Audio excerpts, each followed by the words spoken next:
Welcome back to Book Club. So, in this video, I'm going to talk about some of the terms that Austen used in the first 10 chapters of Northanger Abbey, and these are just expressions or objects that she is referencing that I thought might cause confusion, and I figured I would just see if we can't clear that up, make things a little more comprehensible. So, when we come back.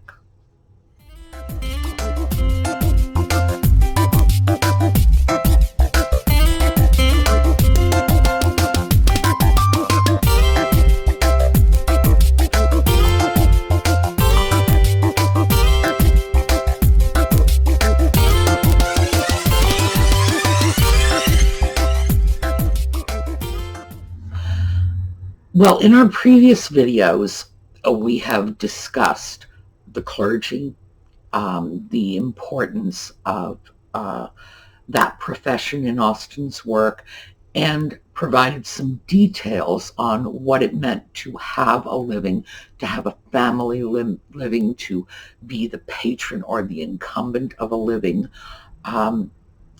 and how this was an occupation that could be held by a gentleman without losing his status as a gentleman. We discussed the socioeconomics of Regency England. All the money was concentrated in the hands of a very few people, but money wasn't the determiner of class. Class was something that had to do with your social status. Your social status was not strictly dependent on your money. And we discussed the environment, the physical environment that Catherine Morland was exposed to, Wiltshire, where she grew up, Stonehenge.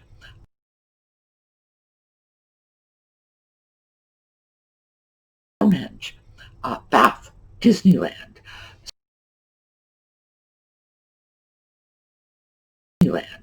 So the next video was the literature that Austen was quoting from and referencing, and now we're just going to take a look at some terms that I thought might be confusing or might give you pause. I want to clarify this so that you understand it, because I know for a lot of you, you read through something, if you don't understand it, you just sort of skip over it. But when there are too many things that you don't understand and have to skip over, or that don't have meaning, don't resonate with you, eventually it starts to get wearisome and you start to find that the entire book is less accessible to you than it should be. This is a 200-year-old work set in a different country. There are going to be things that are a little inaccessible, and I thought we would talk about those. So I'm taking it chronologically, first 10 chapters. In our very first sentence, we find that Catherine Morland was not likely to be considered an heroine. So, why did Austen use the word "an"? Because she didn't use it. Other times she will say a heroine. Well, this is because of the weirdness of H, particularly in British English. In British English, they have a tendency to drop their H's or stick them in where they don't belong. Remember My Fair Lady Eliza Doolittle in Hartford, Hereford, and Hampshire. In Hartford, Hereford, and Hampshire, hurricanes hardly ever happen. So that was sort of a custom, if you will. I do this with some words. I do this with the word historian. That's the one I catch myself doing it with. It's a habit I picked up from my grandmother, and I will very often say an historian rather than a historian or a historian. I don't do it all the time. It's not something I do consistently. And just as Austen does not do it consistently with heroine. So it is just a weird old British H thing. Next up, she says her father was a very respectable man, though his name was Richard. Well, this is an example, and it sets the tone very early in the book. This is an example of Austen's humor. One of the things she very often does is she will say exactly the opposite of what she means. And in this sentence, she is suggesting that Richard is not a respectable name. Well, it was a very respectable name. It was a very common name. And we know this from the expression every Tom, Dick, and Harry. So we know there was nothing weird or unusual. It's not as if her father's name was Snidely Whiplash or Lucius Malfoy. No, his name was Richard. Perfectly respectable name. But again, Austen is setting the tone. She's sort of zinging us with her humor from the get-go. Next up is when Austen describes Catherine Morland's mother as a woman of useful plain sense. The reason I threw that in is because I have read criticisms of Northanger Abbey, scholarly criticisms, in which the author will suggest that Catherine's mother was sort of a ditz. No, that is not at all what Austen is attempting to convey. In all likelihood, Mr. and Mrs. Morland were drawn largely from Austen's own parents. Her father was a clergyman, and her mother was a woman of useful plain sense. In other words, these are not pretentious people, and that's all she meant by that. Next, Austen describes Catherine as having a sallow skin. Now, today, when we say someone's complexion is sallow, it's pale, colorless, lifeless, even with a hint of yellow. So we're probably thinking, my goodness, did she have a mild case of hepatitis or jaundice? No. In Austen's day, sallow meant pale and colorless. It was the complexion of someone who spent too much time indoors, although Catherine did not. It just meant a pale skin without much color. It didn't have the connotations that it does today of a jaundiced looking skin.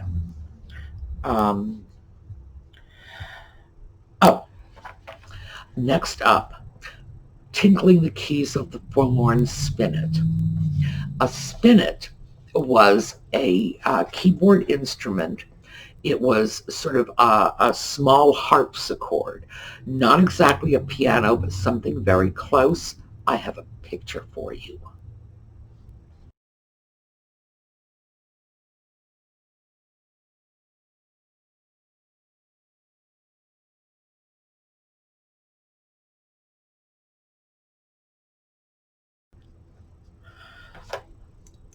Next, we are told that Catherine was taught writing and accounts by her father.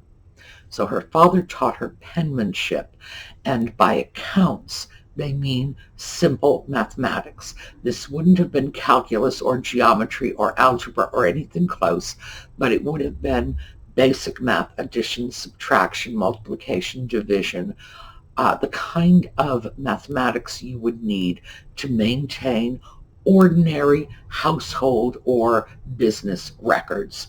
Catherine would not have ever been expected to keep business records, but she would have been expected to keep household accounts at some point because, of course, the expectation was she would get married and run her own household. Then Catherine grew clean as she grew smart. Well, smart had no intellectual connotations in those days. It merely meant fashionable. We then hear Mrs. Morland's time is spent lying in, and that is having children, is giving birth. It's the period of recovery, the postpartum period, when one would be nursing a small child. It was, in those days, a whole process. For a gentlewoman, For the ordinary person, for, the scullery maid or the laundress or a woman living on a farm somewhere, a tenant farmer, they would just be expected to drop the kid, pick it up, and keep on a-going, grab the hoe. But a gentlewoman would have been expected to take some time with this whole process, because apparently they were considered less hardy than their lower class contemporaries. Catherine spent her time rolling down the hills and playing baseball. Now, we already spoke about rolling down the hills. Picture Stonehenge in the background. Baseball would not have been the baseball that we know, but it would have been most likely the English game of rounders, which is similar to baseball. It's a precursor of baseball, but not actually what we think of as baseball. For one thing, there are no Red Sox there. So if there are no Red Sox there, who cares, right?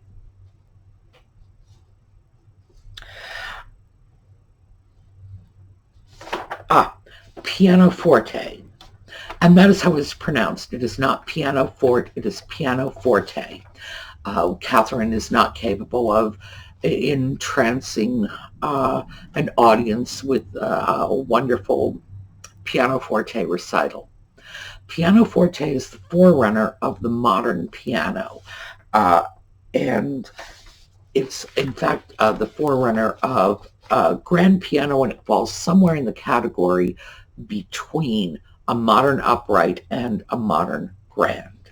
So it is in fact an early piano. Then Austen mentions that Catherine has there's no love in Catherine's life, because there's not one lord in the neighborhood, not one child who has been left at a doorstep and so on. This was the stuff of romance and Gothic novels at the time, that the hero is invariably, the son of the local lord, or a baby left at the home of a shepherd who in fact turns out to be the long-lost son of the duke, and that sort of nonsense. But with those expressions, she's making fun of the Gothic and Romance literature, which she continues to savage all the way through the book.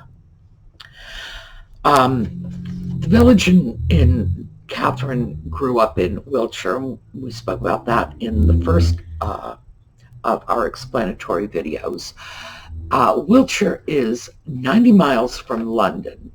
So London is at the eastern end of England, and 90 miles to the west is Wiltshire, and 20 miles further west is Bath. That's just to give you a little bit of the geography. Sally versus Sarah. We hear that Catherine's next oldest sister, Sally, who is now calling herself Sarah, because what girl of common gentility of 16 doesn't try to change her name in as far as she can? Well, this is something that requires some explanation, because this is not true anymore. At the time, Sally was a very common nickname for Sarah. Sarah was a common girl's given name, and then Sally was the common nickname. So what we are meant to infer from this is that Catherine's next oldest sister was christened Sarah, called Sally by the family, but now that she's 16, she wants to go back to that more grown-up name of Sarah. When we get to Bath, we find that Catherine's hair was cut and dressed. So it's very common for us today to think that people 200 years ago just let their hair go flowing off into the sunset. But in fact, in the Regency period, women's hair was cut very short in the front with little ringlets. And this is the sort of thing that was very common, that it would be cut and dressed by a hairdresser. and they would wrap it up in little bits of cloth and tie it off, and that's how they kept the curls. So picture here. This is a picture of some common Regency hairstyles, just to give you a little perspective on that.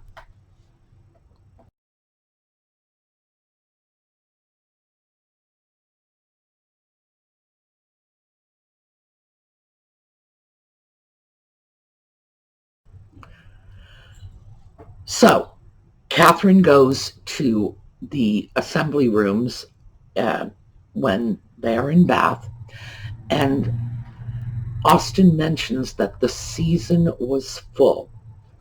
Well, as I mentioned previously, Bath/Disneyland, you paid a subscription fee.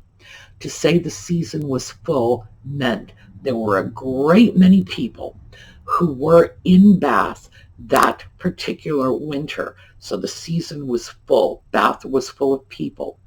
And they had all paid their subscription fees, and their names would be inscribed in a big book that would be located in the pump room in Bath.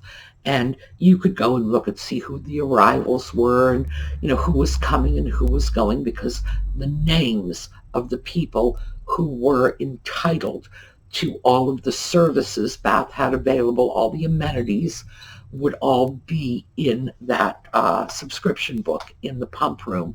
So you could tell at a glance if the season was full or, not so full. And then the next thing is they are dealing with the fact that she and Mrs. Allen do not have an acquaintance in the room. Well, at this time, a young woman could not dance with a man to whom she was not acquainted. You just couldn't dance with a stranger. You couldn't even talk to a stranger. In a place like Bath, and as I previously mentioned, one of the rules of Bath was that anybody who paid the subscription fee could go there and enjoy the amenities, dance in the assembly rooms, etc. But the other side of that, for a young, sheltered gentlewoman like Catherine, meant there was no way that she could know just by looking around the room if the person she might want to dance with was socially appropriate for her. It's rather like, a little sheltered princess going out, and if some stranger asked her to dance, she wouldn't know if that young man was, in fact, a little sheltered princeling or, a Hells Angels biker. And that's why it was important, because someone in Catherine's position would probably not be able to respond appropriately to people of other classes. In other words, her manners would be different from theirs, and she could find herself inadvertently in a lot of trouble. So although it sounds like some weird social pretense, there was in fact some method to the madness, and it did serve to protect young women who, once their reputation was sullied, they were cast out of society. So you kind of had to be careful about that sort of thing. But no, she couldn't dance with someone she didn't know. She couldn't even talk to someone she didn't know.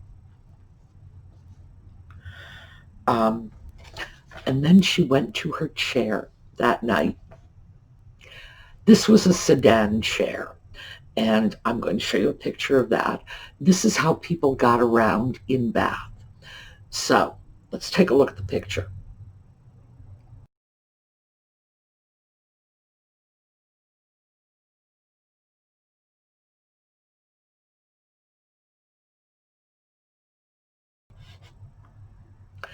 This sedan chair would have been carted around by two men, one in the front, one in the back, and sedan chairs were such a popular and common conveyance in Bath that they actually had right-of-way over pedestrians.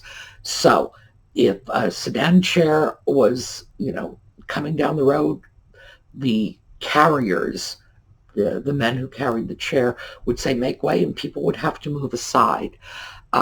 This was often a dangerous way to travel because you were being carried in a chair by two men running down the street, and the chairs got tossed over because they were in fact top heavy. There were accidents, people got hurt. After dark, the chair would be preceded by a boy carrying a lantern, and that boy was called a link, which is particularly appropriate to our discussion of Austen, because her beloved sister Cassandra had a little dog that she had named a Link because it ran around with them like the little boys with the light. When she meets Henry Tilney, he's talking about muslins. He points out that he always buys his own cravats. Well, cravat is a necktie. Pictures. Here's a picture.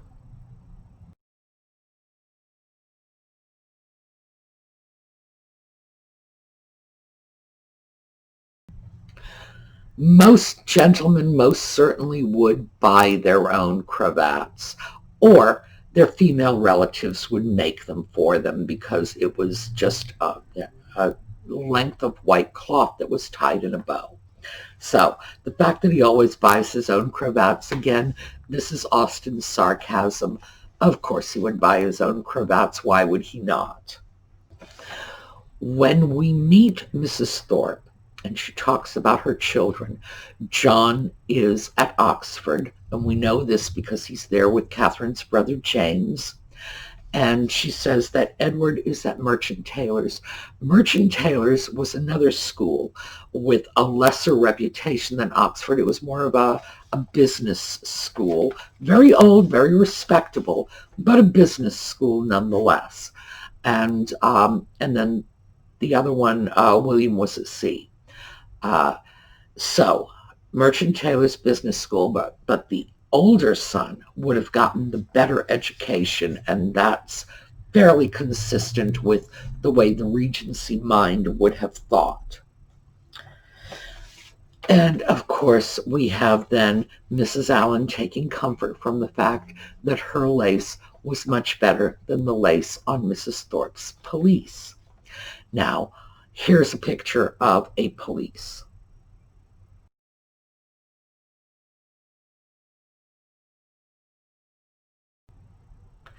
It's a long floor-length coat in a military style. But it's a women's coat. Now, at the time, it's important to remember that England at the time was in and out of wars. Every time you turned around, they had a war. They were a very bellicose people at the time. A bellicose coming from bellum, Latin meaning war, not from Italian meaning beautiful. And for you Potterheads, Bellatrix Lestrange, almost certainly that name came from bellum meaning war rather than bella meaning beautiful. And we can be pretty sure of that because Rowling loves her plays on words. Quiz. Quiz comes up a lot. John Thorpe says to his mother, "Where did you get that quiz of a hat? Let us go around quizzing people. Let me show you the greatest quizzes in the room." So it's a noun and a verb. Quiz was a fairly new word at the time, and the word quiz probably came about as slang, student slang at Oxford in the middle of the 18th century, and it meant mockery. Or ridicule. So let us go ridicule something. The hat is something worthy of being ridiculed. There is an apocryphal story about this word that an Irish theater owner had scrawled the word quiz on the side of buildings because he wanted to win a bet that he could make up some nonsense word that would go into the vocabulary within 24 hours. Completely apocryphal. The word had been in use long before, as I say, likely Oxford slang. Now, the word quiz, as we use it today, we are using it as a sort of a short form of inquisition, meaning to ask, to inquire. So a quiz is a short examination today. Also, there is a similar word, quisling, which is not spelled the same. It's Quisling.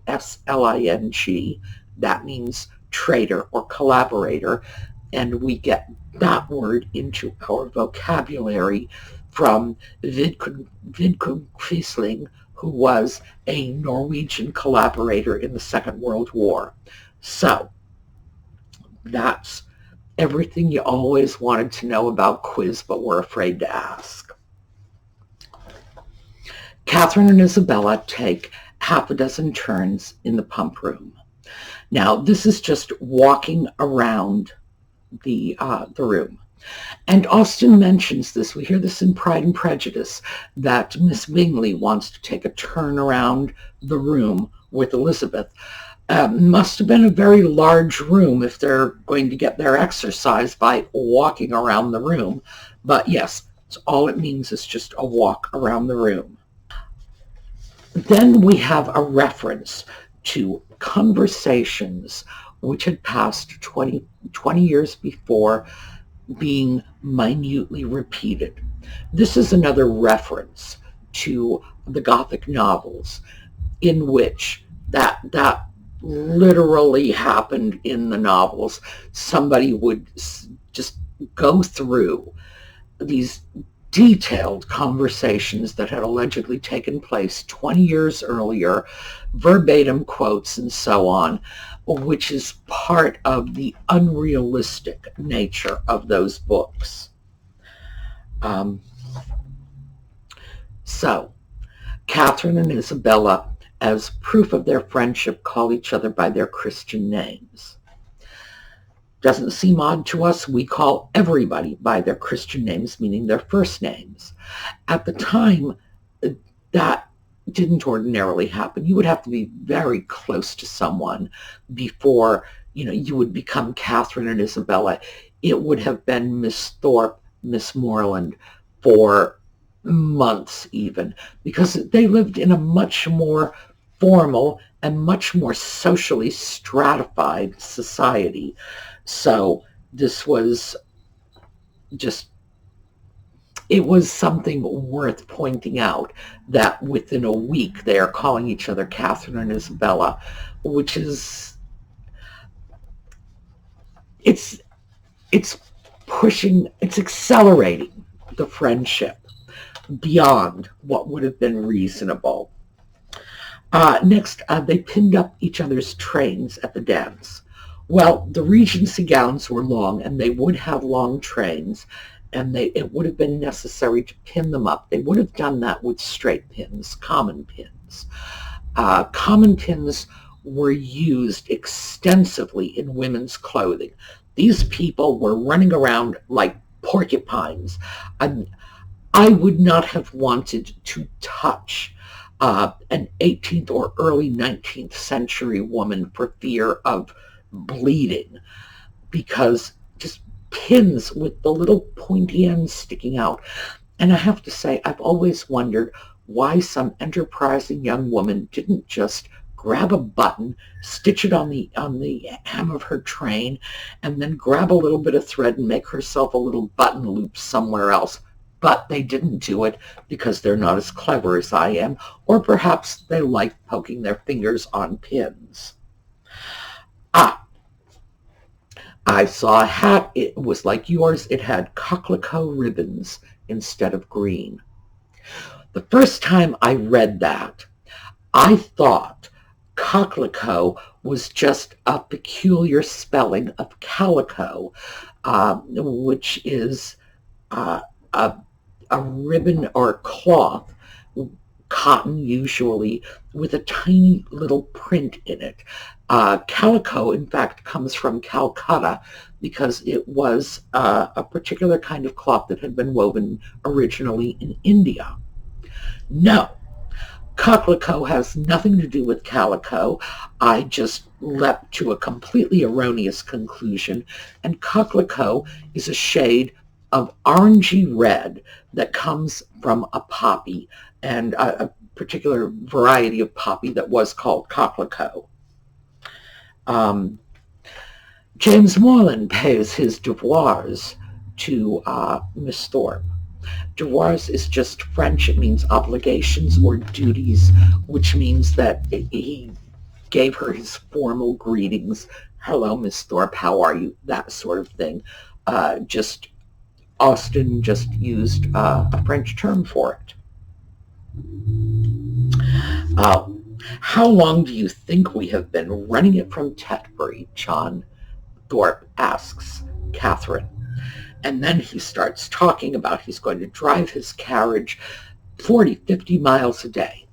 So Austen's readers in her time would have known this information, but we don't. This is not part of our ordinary storehouse of information. The average carriage horse went about 20 miles a day. A war horse could be expected to go 50, but that would be in battle when lives depended on it. So riding your horse 50 miles in a day would have been crazy. And it would have been something that would have been reserved for the battlefield. John Thorpe is often saying D blank. Well, we know that means damn. Jane Austen was a lady. She wouldn't have cursed in her book. Interestingly enough, she does, but she does it euphemistically. And I've always really enjoyed the fact that she says damn without saying it. And that was rather unusual for her time and somewhat risque. Then Thorpe refers to someone, Jackson of Oriel bid me 60 guineas for my horse, or whatever it was. Well, Jackson is clearly some young man he knows. Oriel was a college at Oxford. John Thorpe and James Morland are at Oxford at the same college, and clearly Oriel is a different college from the one they are attending. And finally, when Thorpe speaks about Mr. Allen drinking a bottle a day, Catherine says you could not have fancied him to be in liquor.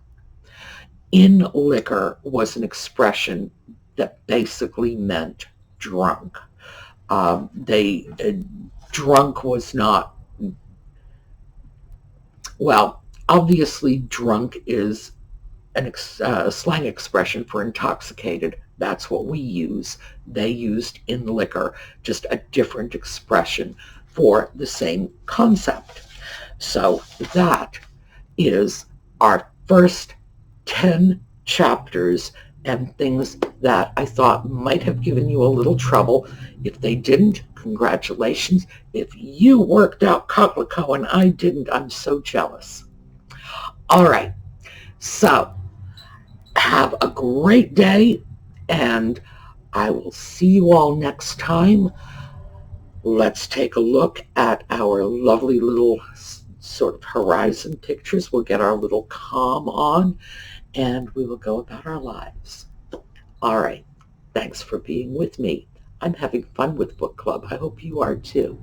We'll see you later.